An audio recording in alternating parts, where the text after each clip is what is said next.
The human age was supposed to be 120 years, but nobody lives 120 years. Maybe we're living much less than what we should do. People, most of the times, they have a question as to why they're asking me to do so many tests. All of us don't have. Today, I'm joined by one of the India's most respected gastroenterologists, Dr. Nageshwar Reddy garu, both founder and chairman of Asian Institute of Gastroenterology Hospitals, and he's the first Indian doctor to receive all the 3 Padma awards. Emotions. In fact, emotions and eating are very close together. That's why when you're depressed, you eat more. In fact, there are more bacteria in our gut, approximately 37 trillion bacteria compared to 30 trillion human cells. So these bacteria are producing products which stimulate the nerve, which goes and releases dopamine in the brain or suppresses dopamine in the brain. So related to that, we either eat more or less. There are people who eat a lot but don't put on weight. Those who eat less put on weight. All this is partly related to this bacteria. We are, as Indians, genetically prone to truncal obesity. Part of it is genetic, but lack of exercise, high carbohydrates that we eat, alcohol, smoking, all this make a complex situation.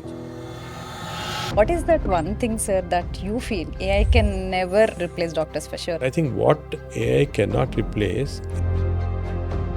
Normally, people have fat in the liver, but if it becomes more than 5%, we call it non-alcoholic fatty liver disease. And we found that 80% of people in IT sector have non-alcoholic fatty liver disease. Now, this is again very sad. This is personal question I want to ask you, sir. How do you take care of your health? For me, it's very simple. I'm Dr. Samatha Tulla, sir. I am a longevity physician and medical director at PMX Health. We're trying to make prevention in healthcare again a new normal. Today, especially with you being a Padma Bhushan, you have kept healthcare at the forefront, not just in India, in the world. So I'll be happy to have this conversation with you because despite developing this metabolic burden, I see that you, in many of the previous conferences like AI, precision health, I want to learn and also share with the audience today on what kind of awareness public need to get in both health. When we say health, it's both metabolic health, mental health, all of it. So today I want to have this conversation with you. Thank you, Samatha. Although I'm a gastroenterologist, I strongly believe that we should see health as a holistic phenomena, not confined to one specialty. A lot of this comes from the gastrointestinal tract, liver, pancreas, and so on. But I think the skeletal health is very important, the bone health is very important, and so on. So I think you run a very successful unit promoting this health concept to the people. So I'm glad today that we're in a conversation to learn about recent advance in this area. I think it's very important also to let the public know that simple things can actually make a lot of difference in their health, and it's not going just to some big corporate hospitals, they think they get better, but simple steps may be better. So let's start the conversation. Yeah. Thank you, sir. That has been a great start. When I was preparing what kind of conversation we need to have today, I felt, what if the next revolution in medicine isn't about treating diseases better, but preventing it before it begins? Like you said, gastrointestinal tract is a very core of where the disease begins. So I would like you to expand and talk a little bit more about it. No, I think this is a very good concept, preventing diseases before they occur. I mean, it's a very simple concept. Like we're using vaccines to prevent disease, why not we use a holistic phenomena to prevent diseases as such from occurring? We know that the average age, if you look at animal kingdom, where animals live, each animal is, say, given a certain age, like dogs usually live 13, 14 years. The human age was supposed to be 120 years, but nobody lives 120 years. Most people die very early. In fact, if you look at the lifespan of people, it used to be in India at independence 40 years. Now it's 70 plus years. Western world maybe 80 years. So this lifespan concept also tells us that maybe we're living much less than what we should do. The second concept is health span. Health span meaning how healthy you live. In fact, lifespan is 70, health span is only 60 years. We are living much less than healthily than what we should do.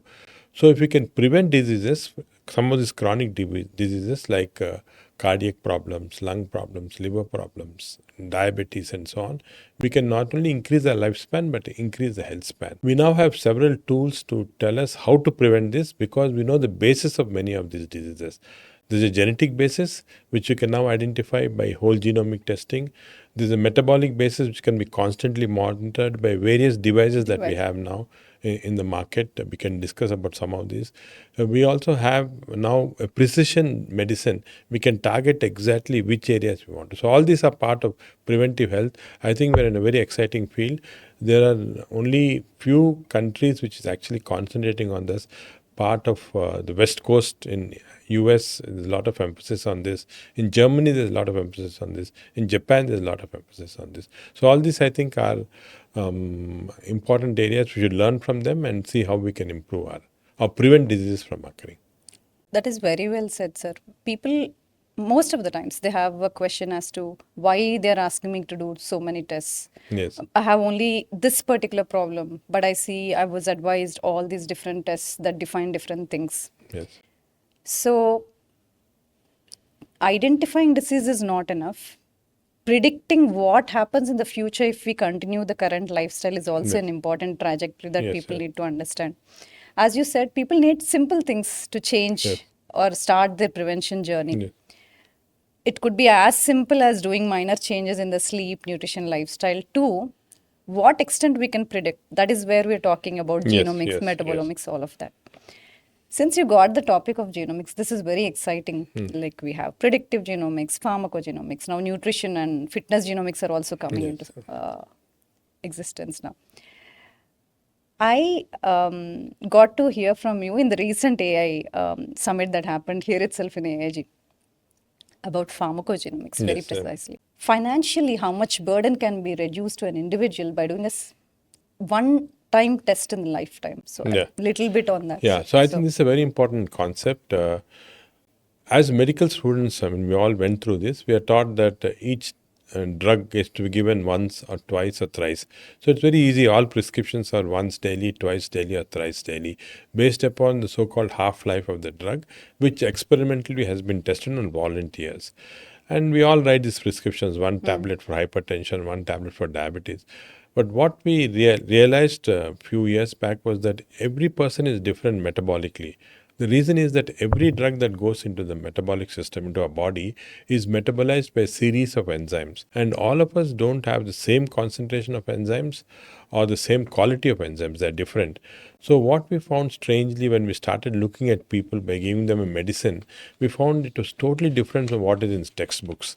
For example, one patient may require one diabetic tablet a day. Some patients may one tablet for 2 days is enough. Similarly, for acidity problem, patients get reflux.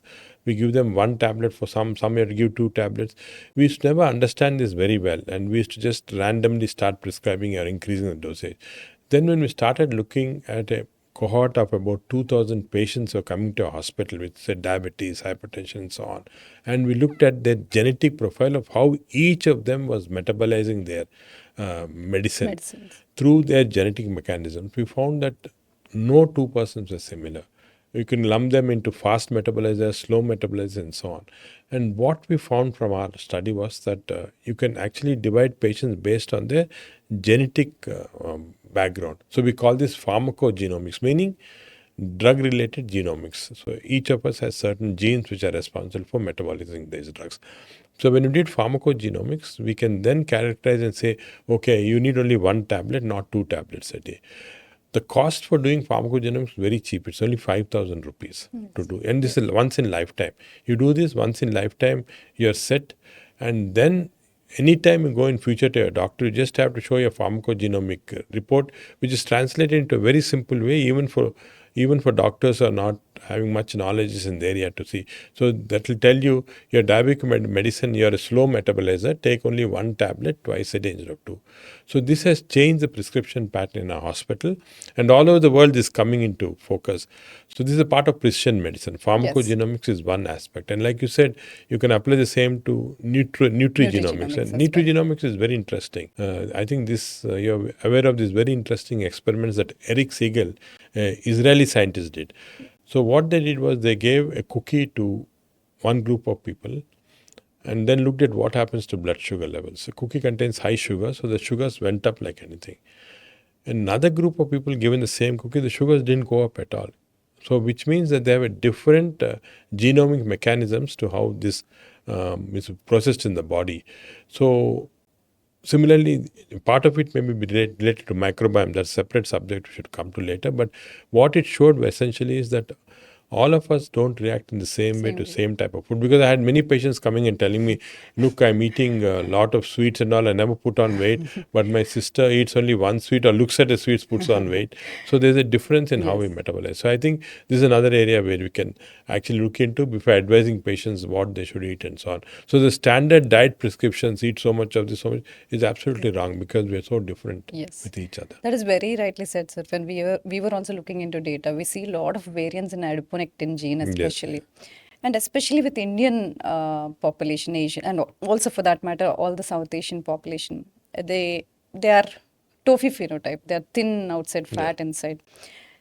That is also one of the risk factor where they appear normal and still they walk with the disease on the streets.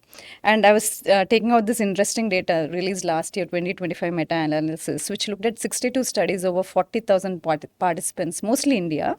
But it found MSLD prevalence is 34% in the general population, rising to 60% in the diabetics.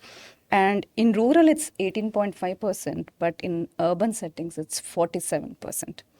And contrary to what the genomics can instill as a risk factor, again, there's another study I picked up from all the South Asian countries where we say, because of my genes, I'm obese. Okay, how much percent does that contribute to? When I looked at that study, it was like 22, 24.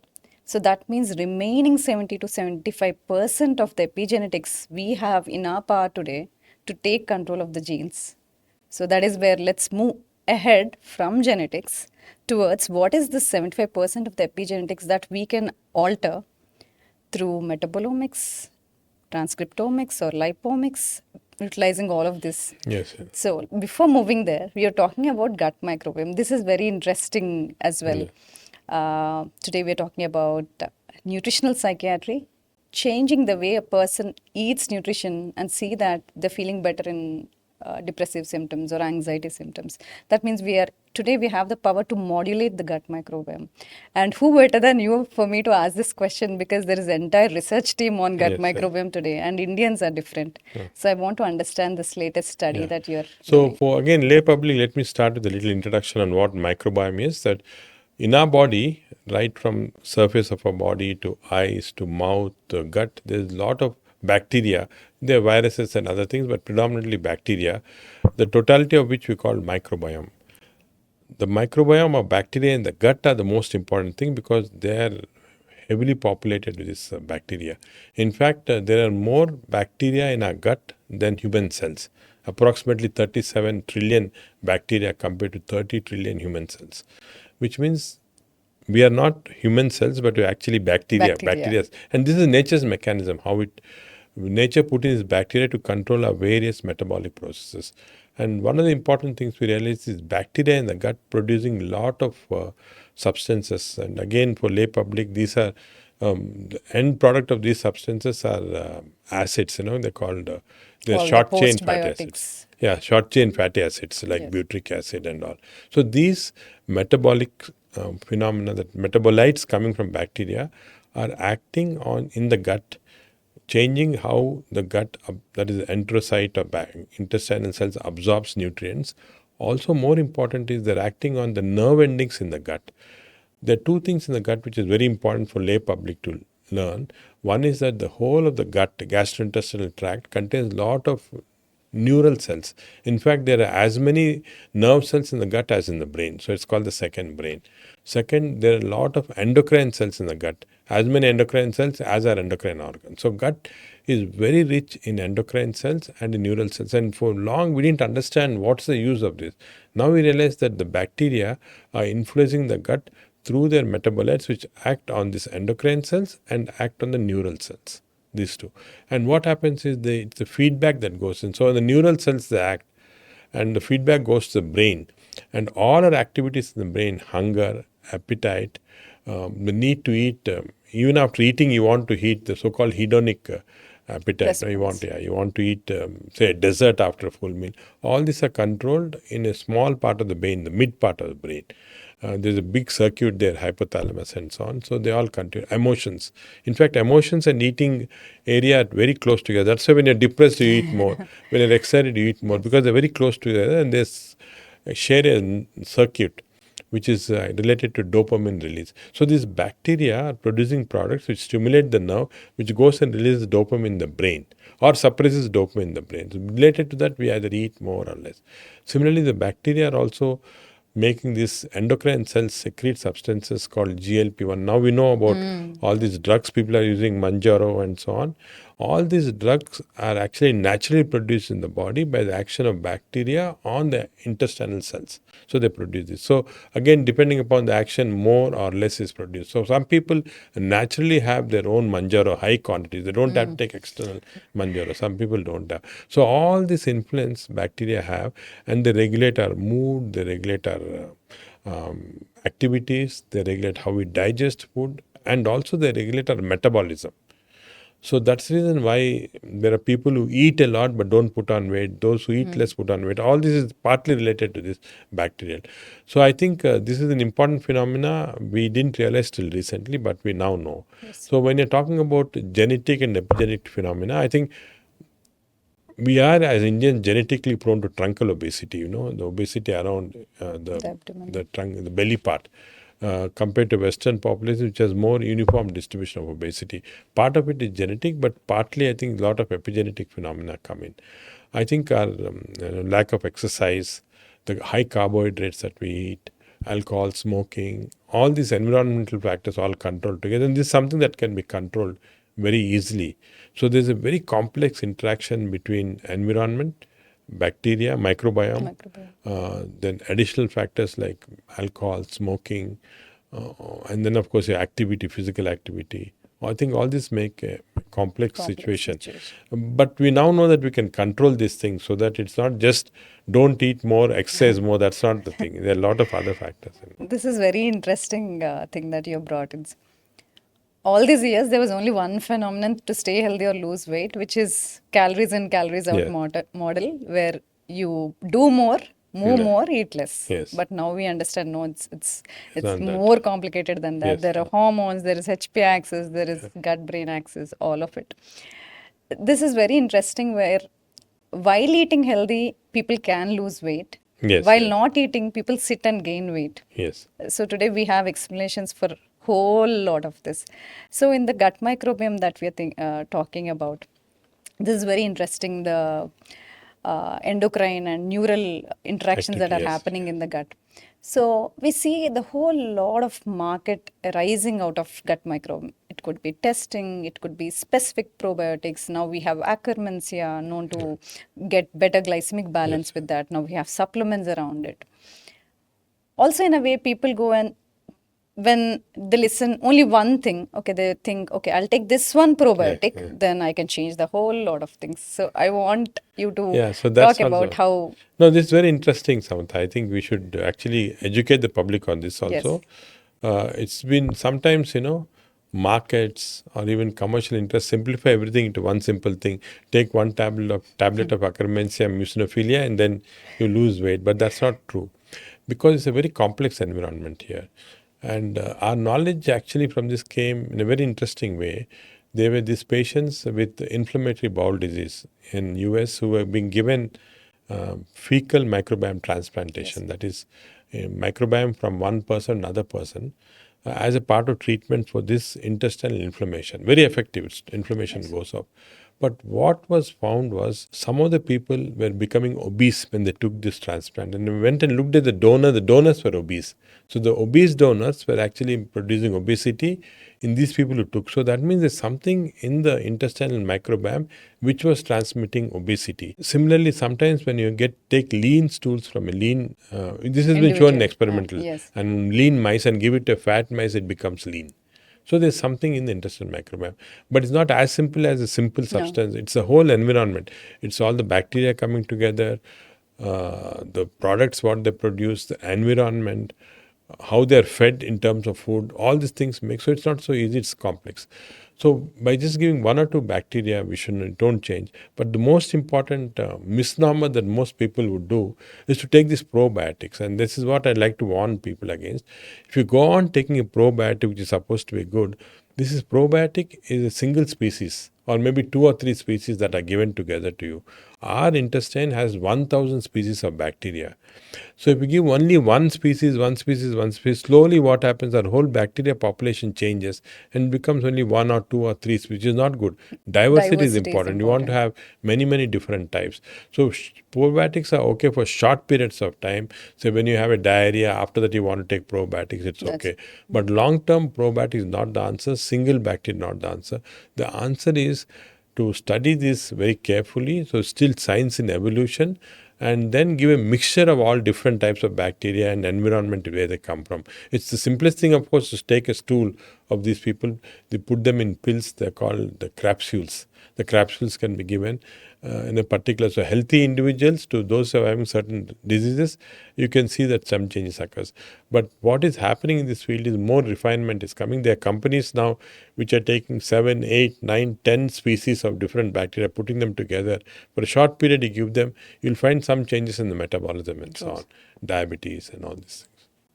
As you rightly said, it's an interplay of lot of things: prebiotics, the presence of bacteria, what you're feeding it, Yes. what it's producing postbiotics, and how you're feeling in the mind, mood, Yes. energy. All this is an interplay, and it's very natural for humans to find shortcuts. Yes. They have very little time, or they prioritize very little time. They want results in very Yes. quick Yes. Yes. results. So I think that is the way humans have been. I think they always enjoy shortcuts. That's how our dopamine systems work, and that's also majorly how these companies come in. Of course, when rightly used for short period of time, as you said, there Yeah. could be metabolic benefits.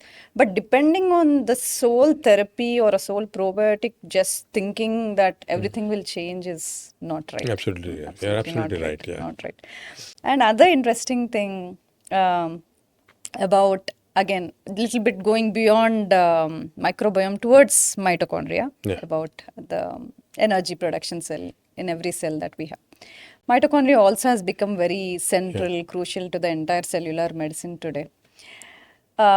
In practice, also, we see people, though two people from the same family eat same carbohydrates, a person breaks down, a person feels intolerant because of the absence of certain micronutrients within the cell as well. We have been seeing this a lot. Sir, if you Yeah, can so expand on that. probably Samantha, your knowledge is more in this than mine because we deal with the gastrointestinal tract. But my understanding is the mitochondria are like the electrical stations in our body. They produce lot of electricity or power, which the body, all the cells have mitochondria, which use the power that mitochondria makes for various enzyme functions and all. And here there is a substance called NADH. The NADP actually in the body gets converted to NADPH and the energy is released. And this is what mitochondria do. So again, there is a lot of hype that came with that. People start taking NADH thinking they can energize the mitochondria, which is not right. We're still understanding that.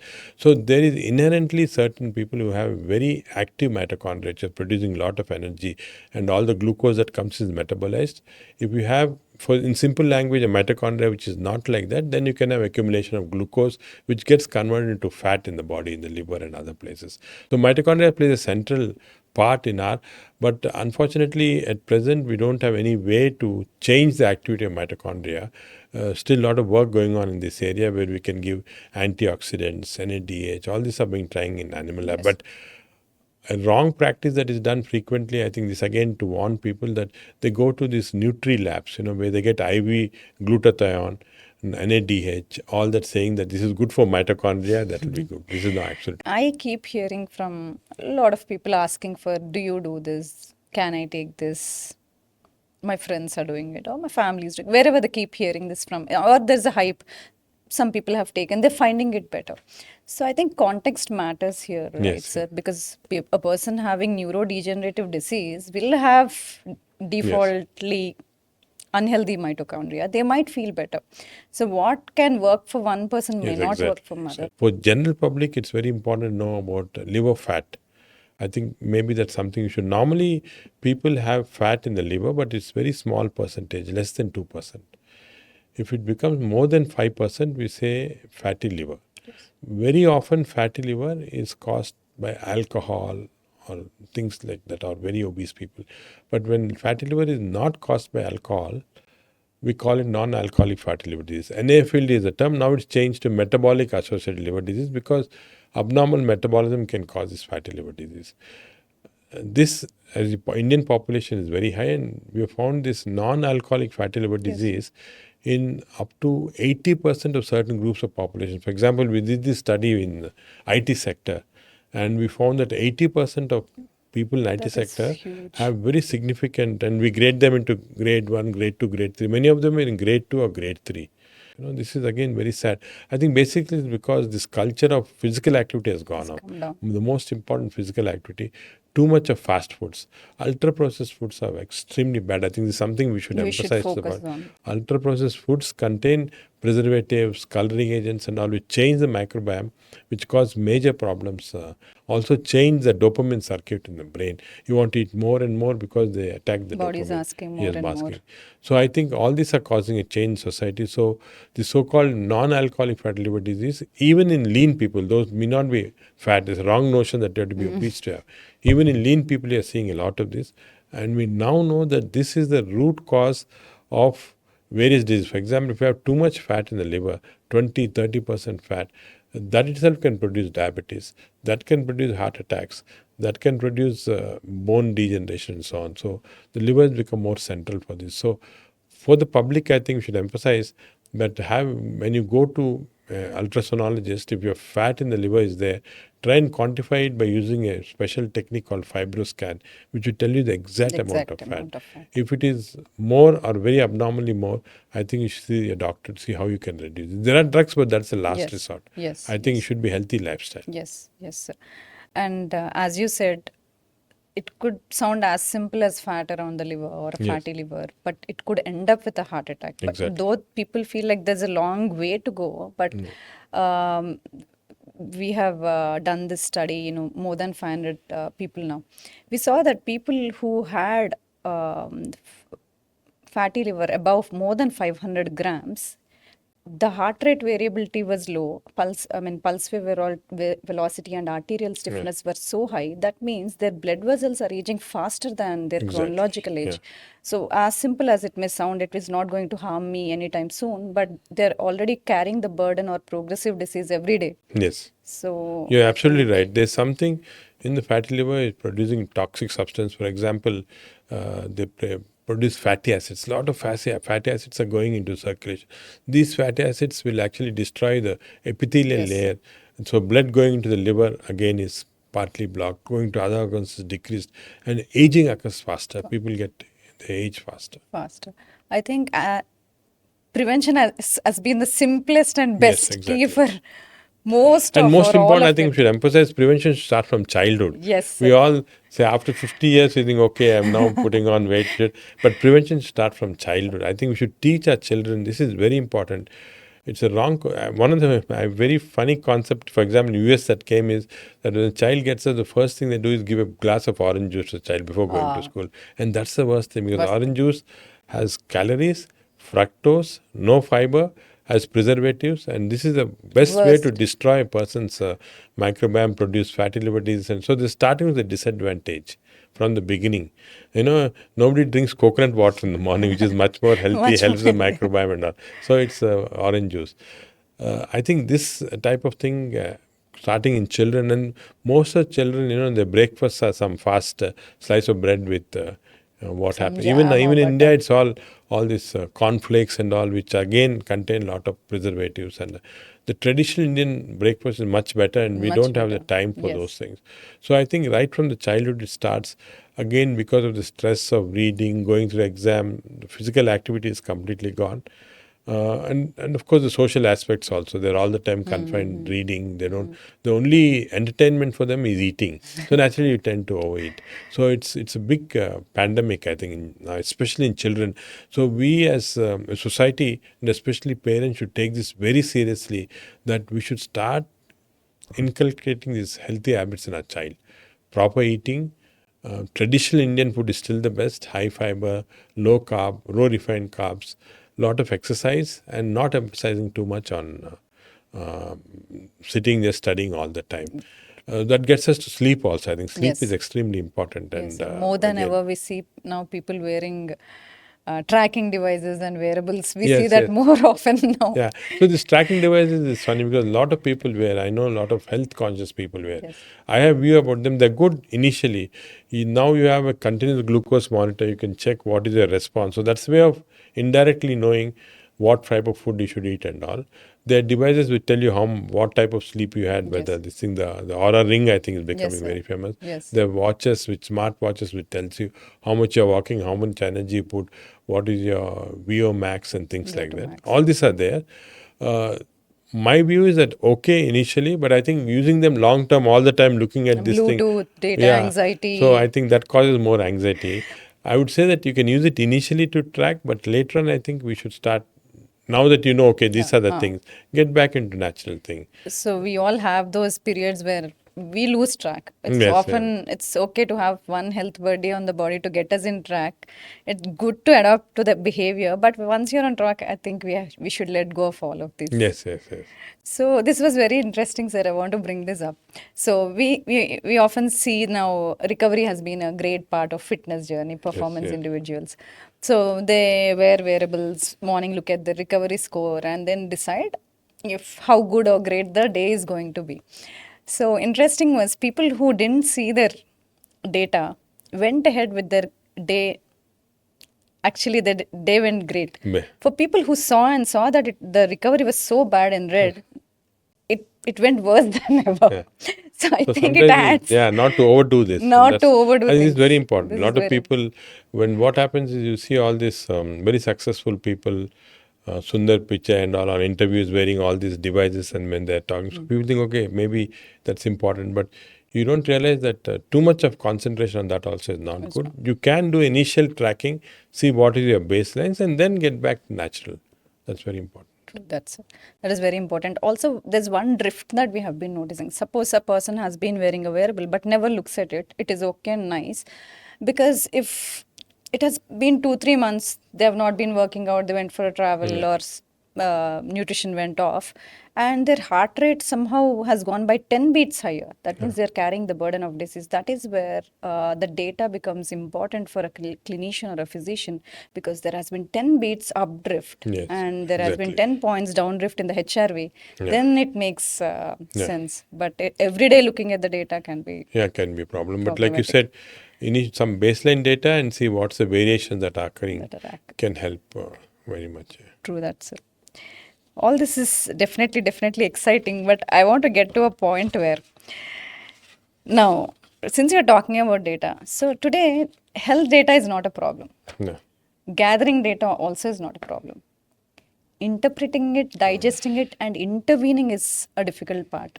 And last time when we had this discussion about multi-omics, it's going to be great. So I want to Yeah. understand. I want you to So this is, talk I a little think, bit again a more. very interesting aspect, and this is where artificial intelligence is coming in. So our body is generating a large amount of data every second. We don't capture all this data normally. Some of this data are metabolic data, like some of them are also very obvious things like heart rates and your oxygen consumption and things like that, which can be measured by various Yes. devices. To some extent, we can look at this and say, okay, your heart rate is more, so it's not good, and very simple things. But also in the micro level, we are producing a lot of data, which is billions of data.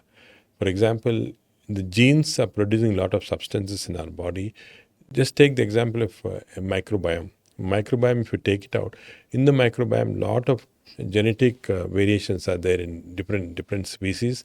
The microbiomes are producing a lot of RNA, which can be different types of RNA, which is, and now we know that RNA has got a huge activity. The study of which is called transcriptomics. Then we have metabolites coming from that. We call this metabolomics. And similarly, we get proteins coming out, it's called proteomics. So there are billions of data points. And for a normal human eye to correct all this, It'll take years and years Impossible. together. But using artificial intelligence, we can correct all this very rapidly and say, for example, this person's genetic activity producing these things and at this activity is there, and then the data becomes wholesome, and then you can analyze this data to say what is his current omics data. Altogether, we call it multi-omics now. All this multi-omics data can be gathered. Again, a lot of this is in evolution. We're studying them. There's a guy in the world called Leroy Hood who is actually the head of Seattle study center, and they got this million. So what they're now doing is they're studying 1 million Americans for the next 10 years using all this data at different points and see if we can predict 10 years before what disease would come based on this. So it's very interesting that's going to come out now.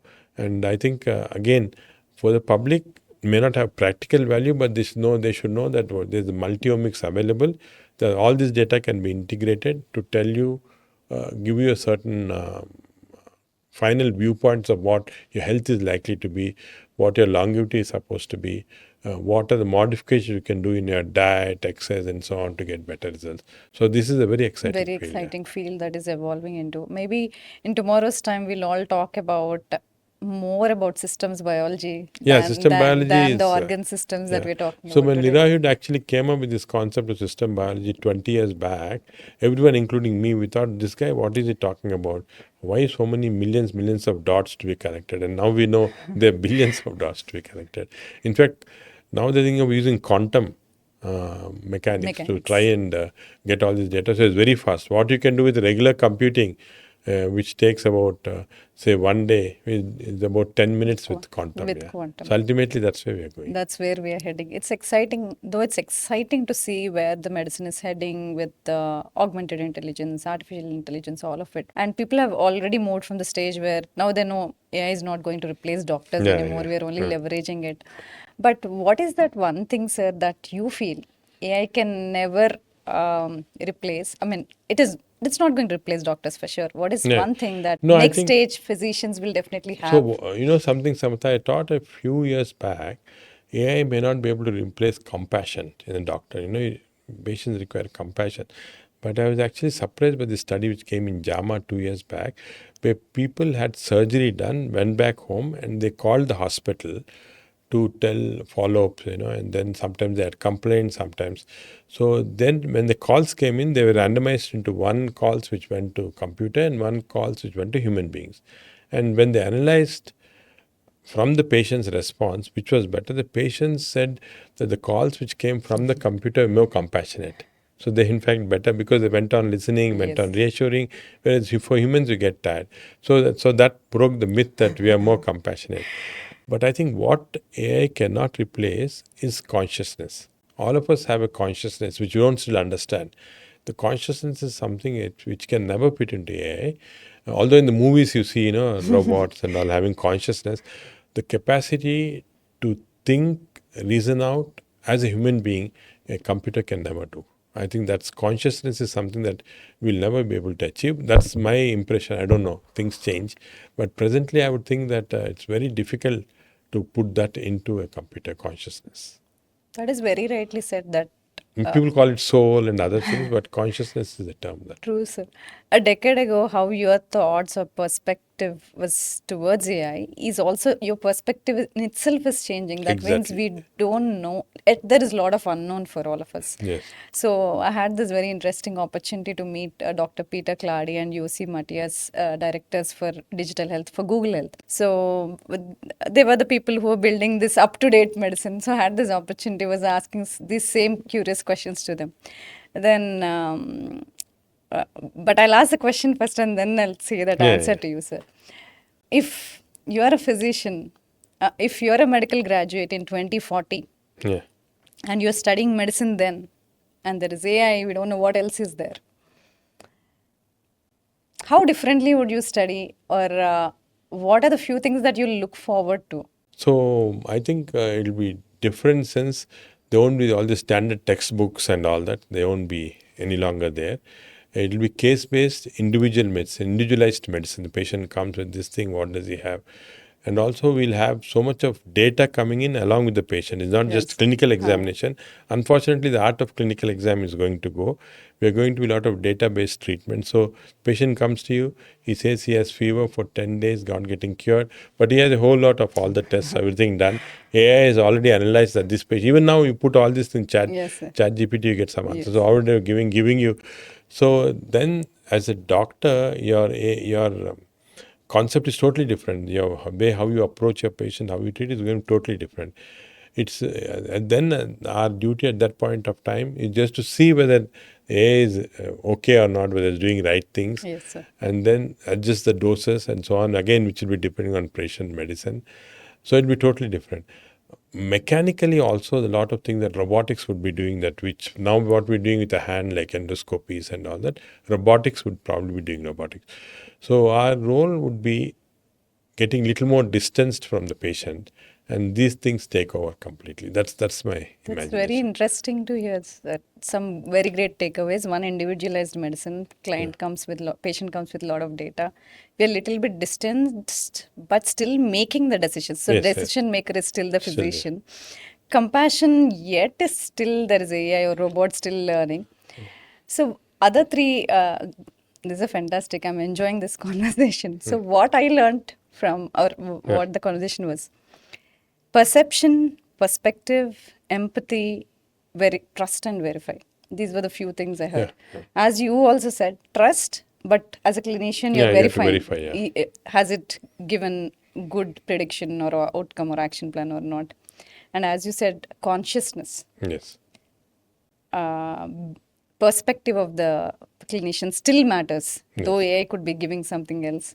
So that is very interesting and exciting to see where medicine is heading and where medical graduates could be learning interesting Yeah, things. it will definitely change. The world is changing in all aspects. Yeah. So the question is whether all this will produce healthier lifespan, healthier longer lifespan or not is the question that we'll have to, because whatever progress occurs, something else occurs to spoil it. The fast foods came in to spoil all our progress in healthy nutrition and so on. Something else keeps coming in. But I think we are in a very exciting field because we are in this crossroads of AI, understanding all this multi-omics, putting all this together, and now thinking a lot on health spans and wellnesses, which we didn't maybe 10 years back. I think all this is changing.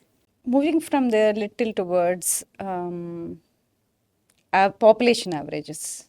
We have been practicing medicine, definitely evidence-based medicine, but whenever we are treating anything, it could be the biomarkers or the medicines, we always look at population averages. We Yes, want yes, every individual to be in that yes, age bracket.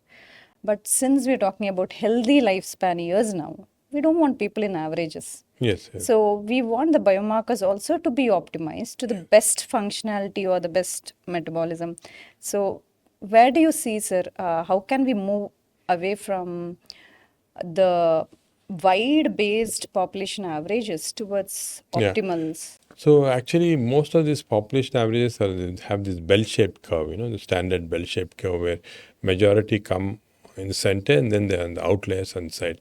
I think we have to change the bell-shaped curve now. We have to make a curve which is more unilateral. That is, on one side it goes up, where most of the averages should come on that side. So ultimately, I think to have optimum health span and so on, we have to look at all these biomarkers hinging towards optimum level in majority of the population. Now we are saying 50% of the population has this, 40% has this, 10.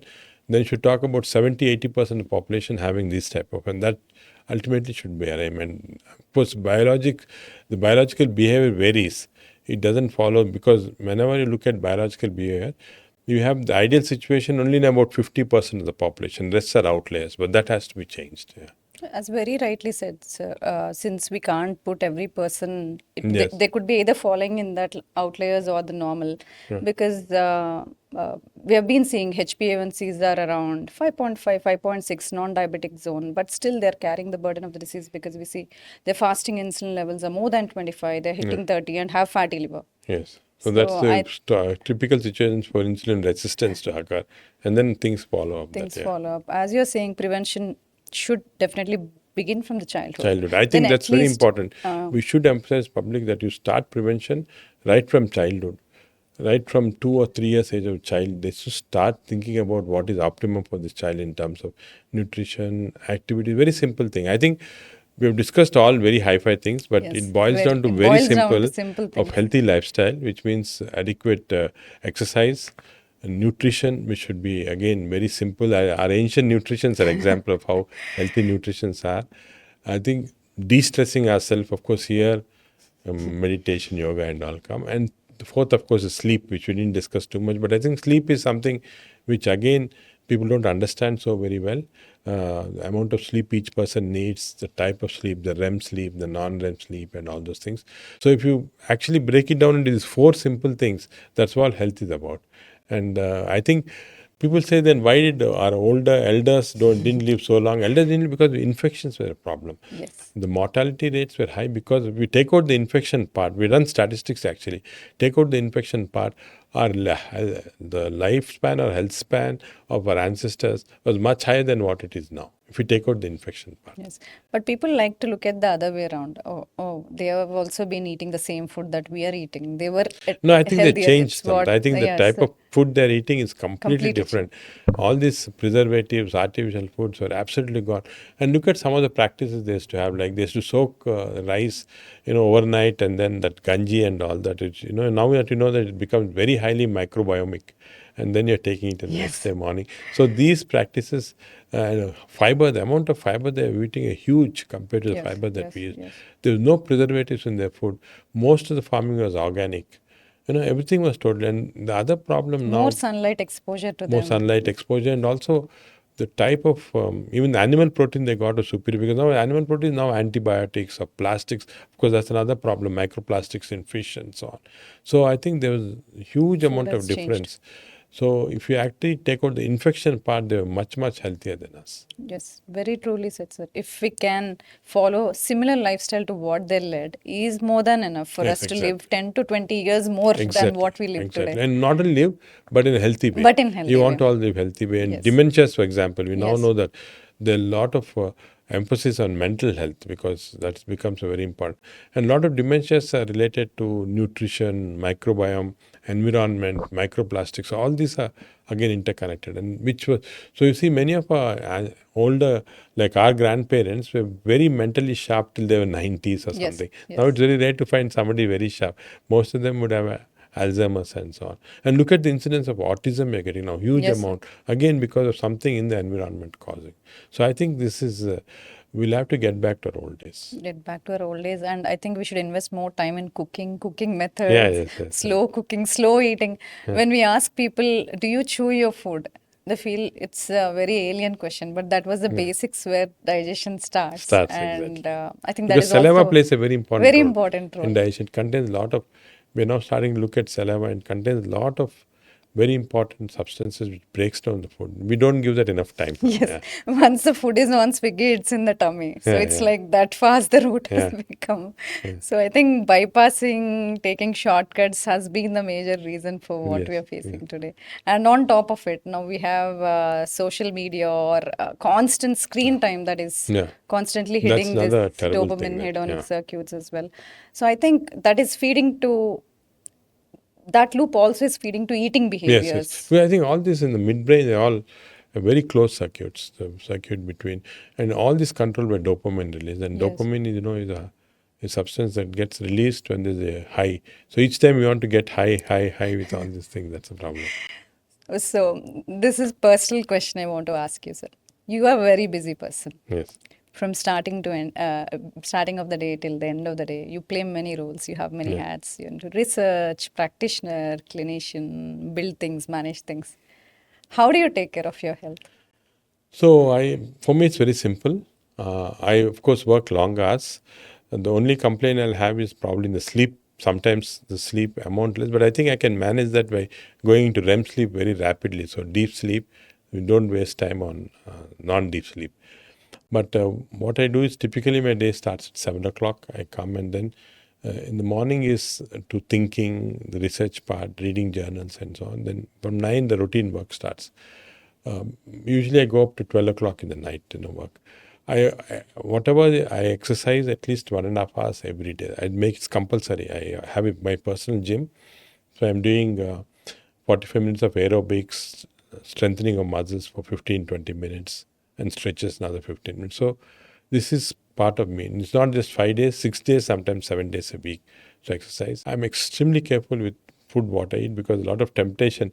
The biggest problem with doctors is patients come and give you sweets each time as a gift. You know that in Western world is wine, here it's sweets. So I immediately said it goes off to us. I don't want. So I'm very careful. I have a personal chef who does calculates how much proteins I require and all. And it's always all organic type of food. I never ultra processed food. I'm totally against. So exercise, diet, and sleep. The third important thing, I think, for me, the way I sort of captured it was that if I really work very hard, if I'm working 18 hours, it is very difficult. You get tired, your brain gets burnt out. So I've sort of converted my work into enjoying.